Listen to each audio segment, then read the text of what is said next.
Safeguarding is a very, very big subject.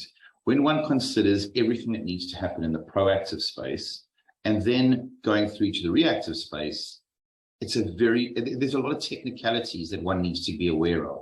In the proactive side, there's all the policies that need to be addressed and the policing of those policies and making sure that the mechanisms are in place to ensure that vulnerable athletes and vulnerable kids are not at risk because of engaging with your organization.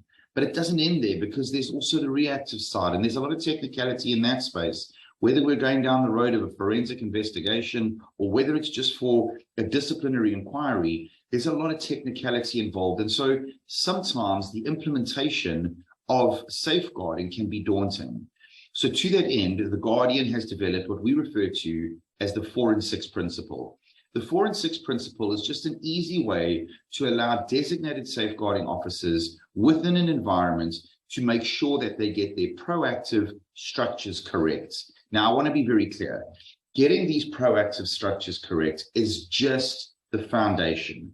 Getting this right doesn't mean that the school or the sports club are in a place where they now need to do nothing further. It's important to think about the fact that with the 4 and 6, that's almost like creating a foundation onto which we need to build the walls and the windows and the roofs and all the other things that go within a house. Getting this foundation right, however, is critical in your planning towards getting your organization safeguarding compliant. So what is the 4 and 6?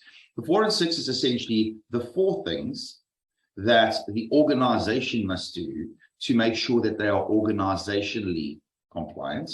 And the 6 is the 6 things that all volunteers and all employed people, service providers, those that will engage with your vulnerable learners or athletes must do to make sure that they're not coming to your organization with any baggage, and so that they understand safeguarding and what it is in your organization. Okay, so the 4. The 4 is first and foremost a policy manual. It's very important that you have policy. Policy defines the rules of engagement when it comes to safeguarding in your organization. The second step is a DSO, or a designated safeguarding officer.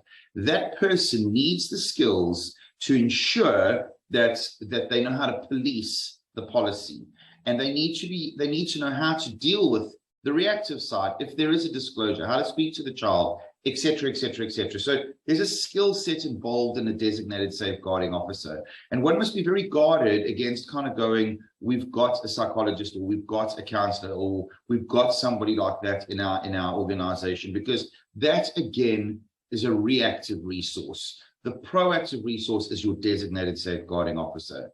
The third is to ensure that everybody in your organization has the ability to report anonymously on any challenge they may be facing. Now, the Guardian has the anonymous reporting app, but it would be vital to make sure that anonymous reporting is something that you've considered within your planning and within your structures of safeguarding. And then finally is communication. And yes, we can look at the policy, how important that is, and a DSO, and that's important, and having the ability to report anonymously. But your communication strategy is arguably the most important, because it's vital that every athlete, every parent, every coach, every person knows who your DSO is and what the rules are.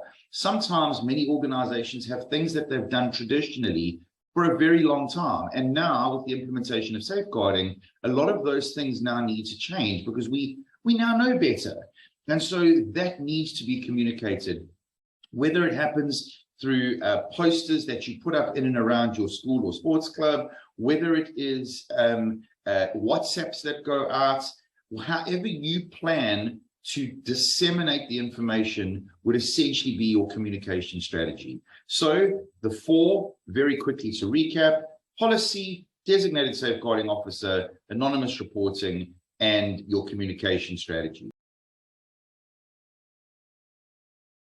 Once those 4 is in place, we then need to look at the staff, the volunteers, those you pay or don't pay to engage with your vulnerable athletes to make sure that your organization can keep moving forward. So the first three is clearances.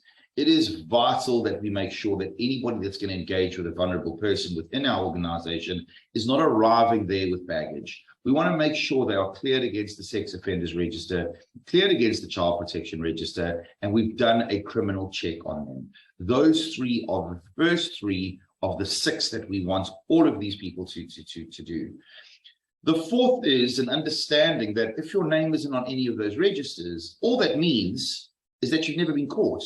And so we want the person to sign what is affectionately referred to as the DOGS, or the Declaration of Good Standing.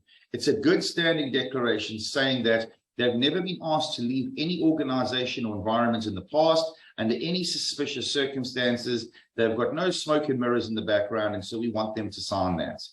The fifth is their code of ethics, the ethical standard to which we expect them to hold themselves if they are going to engage with our vulnerable learners or our vulnerable children or athletes. We need to make sure that they are of a certain ethical standard.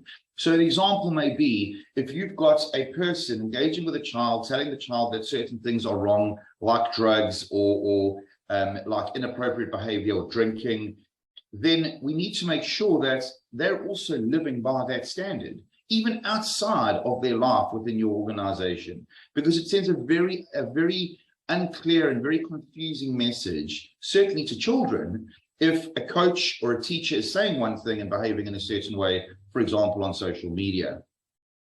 And then the sixth, the final one of the 4 and 6, is a SAC, or Safeguarding Awareness Certificate.